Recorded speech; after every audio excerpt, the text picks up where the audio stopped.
Tips are back, of course, we're talking FF7, we're talking Rebirth, and we're here to just look at some more random bits of info regarding the game. All of the things we're going to look at today are coming from Shinra Archaeology Department on Twitter. Come on, microphone, and work with me here. So their Twitter will be linked in the description below, of course. Let's hop into it. Rebirth director Hamaguchi says the thrilling aspect of FF7 Rebirth that they want everyone to eagerly anticipate is the story involving the character Zack. However, he cannot reveal how it will unfold at this moment. So Zack being a very important character when it comes to Rebirth is something we've heard quite a bit in the last month or so, month or two, whatever it's been.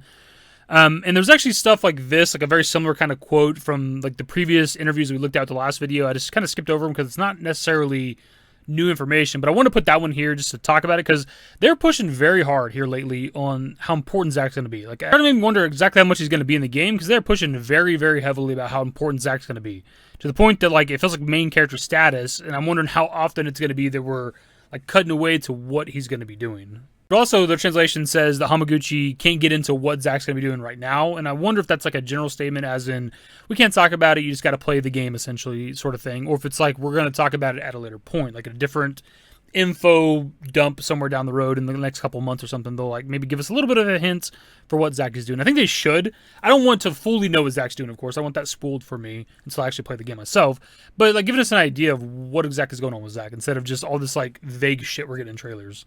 For surprises in FF7 Rebirth, Hamaguchi says it's more about the characters this time. The character that will make people excited is likely Zack, but he can't say if there will be anything mind-blowing. However, there will be something to look forward to. So a little problem with that translation there, for me anyways, is with the mind-blowing part. I don't know if Hamaguchi is saying that there just won't be anything mind-blowing, or at least something that he'd consider mind-blowing for Zack when it comes to Rebirth, or if he's saying that he just can't let us know whether or not there will be something mind-blowing, because those are very, very different things there.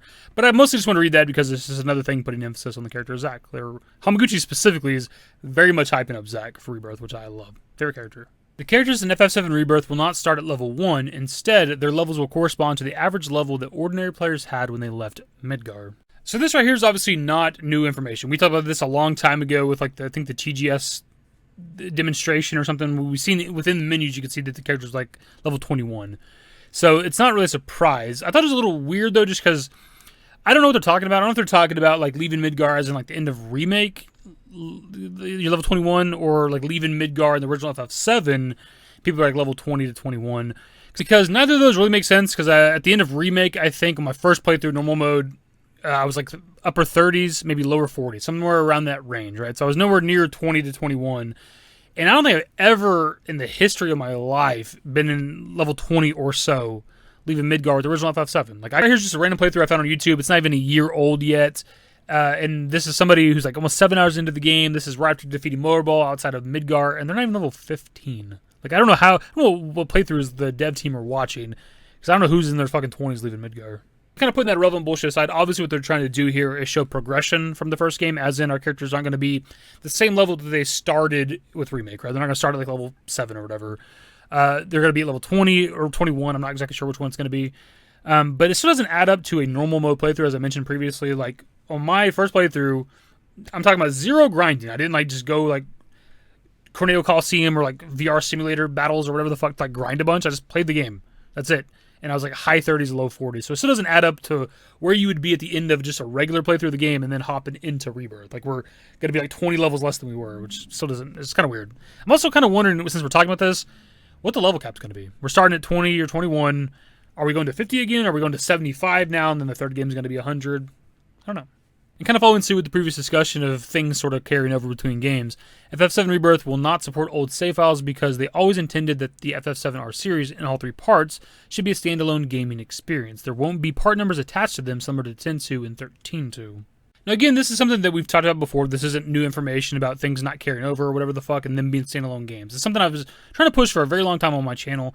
I tried to look it up and I couldn't track it down, but there was a quote from one of the devs, maybe Katase, some years ago, either like 2019 or 2020, talking about the remake project and was comparing it to the 13 trilogy. And that was always the baseline I used when talking about this stuff, because with that, there wasn't any carryover from like 13 to 13.2, right? There was no, you didn't start at like level 50 or 99 or whatever the shit. There was a similar thing that they're doing with this project, with the remake project, where if you had like a 13 save, then you got like bonus items in 13.2, and they're doing that right now with Rebirth, right? If you have a remake save and I think like an intermission or intergrade save, you get like the summon materials. So I always use that as like a baseline, and people didn't want to listen, and I tried to like put that out there for people for a very long time, and people are having to finally come to terms with it now, which is unfortunate. Thai Game Wiki asks, will the synergy system affect the relationships between characters in FF7 Rebirth? Hamaguchi says it might have some influence on character relationships, but it doesn't significantly impact the main storyline. So this I thought was a bit interesting, but also a little bit confusing, because he talks about it maybe having an effect on relationships, but not the main story. We know there's going to be the affection system in this game that can dictate the dating scene later on in the story, but the fact that he says it won't impact the main storyline means that the synergy attack shouldn't affect the dating scene, so it shouldn't affect the affection system. So I don't entirely know what he means in terms of, like, I don't know if he means like it might affect relationships on like an individual level. Like if I'm just constantly using like Barrett and Red 13 synergy attacks together, maybe for me on an individual level, it feels like that relationship's getting better and better. I don't know. Thai Game Wiki asks if there are plans in the future to combine the 3 parts into one. Hamaguchi says the team is focused on FF7 Rebirth, so they haven't thought about what will happen after the 3rd part, but there is a storyline laid out for each part. It's actually a really cool idea that I hadn't thought of, but I don't know if they mean like literally combine them, as in like once all 3 parts are out, you can like buy the remake project and it's like a 400 gigabyte download, or they're just talking about like a collection, like a trilogy sort of collection where you get all 3 parts. I don't know. But at the very least, like a trilogy collection, I think makes sense, and hopefully they do that. They've not done it before. If we go back to like the 13 comparison, there's not like a 13 trilogy collection to buy, which is weird. I don't know why they wouldn't do that. But I could see them doing that the remake for sure, at the very least, if not somehow actually combine them all, where you can like just, there's one through line. Like you start up at the bombing mission and you play to the end of the 3rd game. Like that'd be pretty fucking cool, to be honest. So we gotta talk about this a bit. So the Sanuk game team asked Hamaguchi in FF7 Rebirth who would win if Cloud had to fight against Zack. Hamaguchi says that as a creator, it's a bit challenging to answer because if he says it, it might lead to biased opinions. So obviously this is kind of for fun, but I just wanted to talk about it a little bit because it was being discussed, with this translation last night on Twitter. A lot of people were giving their thoughts on this. Personally, I said Zack. Now, obviously, if we're talking from a very literal perspective, Cloud is the main character of FF7, so obviously he is, by default, the strongest, as is every single main character in any Final Fantasy game they've ever been in, right? That's kind of how that usually works, right? They're the best and strongest. But if we're talking about in Rebirth, right? Rebirth is post-Crisis Core. That's Zack being at his strongest. Zack survives. If Remake itself is not a sequel to the compilation, then Cloud's not at his strongest yet. So clearly, I think Zack would win. But also, Zack dies at the end of Crisis Core, right? If Zack never died, as it seems to be with the Remake Project, he's alive, he would only get progressively stronger, and Cloud would technically only be playing catch-up. A lot of people's arguments that I've seen on social media the last, 24 hours or so is that, Cloud defeats Sephiroth in the Nibelheim incident, and Zack dies to Shinra grunts at the end of Crisis Core. People completely ignoring the fact that Cloud and Sephiroth did not have an actual fucking fight, because if they did, Cloud would have absolutely died, right? He got the sneak attack on Sephiroth, of course, and then Sephiroth stabs him, and he picks him up with the sword and throws him. Whatever, he does kill Sephiroth, but they didn't fight. If they fought, he'd have been decimated. Whereas with Zack, there's an actual fight that takes place beforehand, which you could argue is why Cloud even got the drop on Sephiroth in the first place, but obviously Sephiroth was also distracted by the Genova stuff. But regardless, canonically, Zack stood toe-to-toe with Sephiroth. It's just there's a cutscene afterwards where he beats Zack, essentially, right? So Zack's, a soldier first class. He's very, very strong. And then also people are ignoring the fact that at the end of the game, Zack fights literally hundreds and or thousands of Shinra grunts. People act like it's just like a random group of 2 or 3 Shinra grunts just walked up and killed Zack, as if he wasn't exhausted from fighting for potentially hours.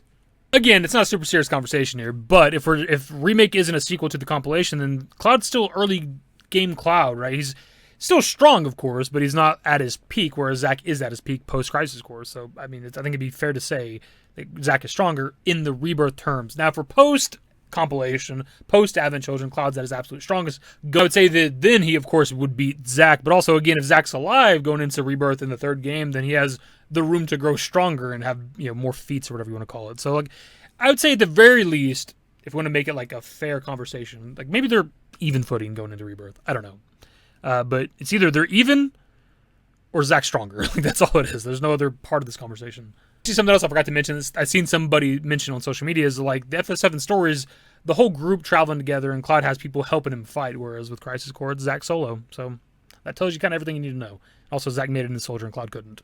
I thought that was a pretty cool question to ask Hamaguchi, just because there's that theory that maybe there's an evil Cloud by the end of Rebirth, and maybe that's when Zack meets up with the party, if we're all in the same timeline that is, and maybe he intervenes on Cloud trying to kill Aerith, or intervenes after Cloud delivers the killing blow to Aerith, or something along those lines, right? There's a theory of like Cloud and Zack fighting in the remake project, but I think more so like the end of Rebirth. And it's kind of interesting that Hamaguchi's like, I don't want to answer that shit. Actually, since we're talking about that, if Cloud's like the bad guy or whatever at the end of Rebirth and Zack has to step in to save the day, doesn't that mean he's stronger? There it is. That's the end of the conversation. Of course, that's where I pass off to you guys for this conversation. Who do you think wins if between Zack and Cloud fighting in Rebirth, and put into consideration the timeline of stuff, post-Crisis Core, early FF7 story, or potentially is it a sequel to the FF7 compilation? Depending on where Cloud's at in the timeline, it very much factors into how strong he's going to be. So who do you think wins? Of course, there's other stuff we talked about in this video, so you can comment on whatever the hell you want to comment on. But that is the video, my dudes. Subscribe to the channel if you guys are new. Social networks in the description below. Follow me on Twitter, @DaveYT. That's it. Bye. Used to care what people thought, but now I care more, and nobody out here's got it figured out. So therefore, I've lost all hope of a happy ending, depending on whether or not it's worth it. So insecure, no one's perfect. We spend it with no shame. We blow that like Coltrane. We in here like Low Gain, or leave it like Cobain.